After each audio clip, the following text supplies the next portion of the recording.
r/NoSleep. Posted by you/sugar-soad. You should never enter a maze during a full moon.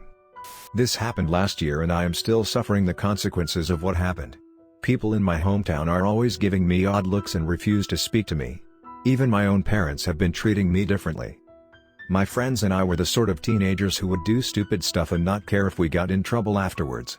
We used to steal alcohol from my father's fridge and then sit outside drinking away. My father never commented on the missing alcohol, so I assumed he never noticed or just didn't care.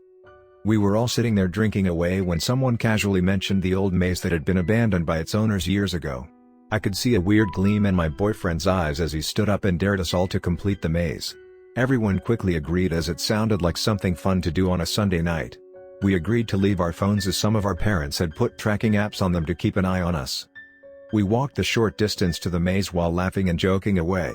We stood outside the maze and the moonlight made the entrance look like a giant maw waiting to consume us.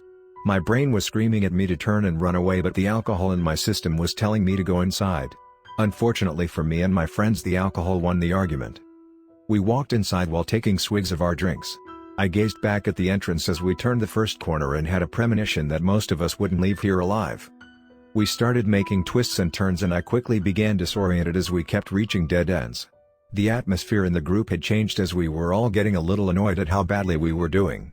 The only light available was from the moon, as none of us had thought to bring any torches with us. We tried to force our way between the walls of the maze, but it was impossible due to how close together the branches were.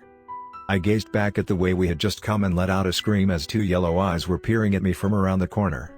I could see very little else about whatever was standing there, but the eyes seemed to be burning into my skull. My scream alerted the others and we began to clump together out of fear. My boyfriend took a long swig of his drink and then began marching towards the eyes with a cocky swagger in his step. He had just reached the corner when the moon went behind some clouds and we were left in utter darkness. I thought about reaching for the lighter I had in my pocket but knew the moon should be back within a few seconds. Someone else's hand latched onto mine and I squeezed their hand in comfort. The moon reappeared and I breathed a sigh of relief as my boyfriend began making his way back to us with the same drunken swagger. I rushed forward and gave him a hug and began chastising him for doing something so stupid. I felt a cold liquid against my flesh and was instantly annoyed as I assumed that he had gotten sick on himself. I quickly disengaged from him and felt my blood run cold as I got a proper look at him. His eye sockets now lay empty and I could see scarring on the sides as if someone had reached in and then ripped out his eyes. His throat was slashed to pieces and blood was flowing down his clothes. He opened his mouth to say something and a spray of blood splashed across my face. His body then collapsed to the ground and lay deathly still. We all stood there frozen in shock for a couple of seconds as we tried to comprehend what we had just witnessed. We heard two popping noises coming from behind us, and I was convinced they were the sounds of whatever was in here with us, eating my boyfriend's eyes. One of the girls let out a shriek and everyone just started running in the opposite direction. We bumped into each other numerous times in our desperate attempt to escape. One of the girls was knocked to the ground and was trampled as we ran past her. I heard the unmistakable sound of a bone snapping as one of the guys unintentionally smashed their foot down on her leg. I moved along a short distance and realized I couldn't leave her behind like that. I carefully made my way back while peering around each corner to make sure I wouldn't bump into something sinister. I spotted her lying unmoving in a pile of shadows and began calling her name, but she didn't answer. I could see her body moving and crept towards her while looking out for whatever killed my boyfriend. She was letting out an occasional whimper, so I knew she was alive. I was less than a meter away from her, when what I had assumed were shadows began to solidify. The eyes seemed to taunt me as it reached across and tore into her face. It picked up what it had torn off and then threw it in the air and then caught it into its mouth. I began to back away and it matched me step for step. The only part of its body that I could properly see were its eyes, as the rest of the body was still clouded in shadows.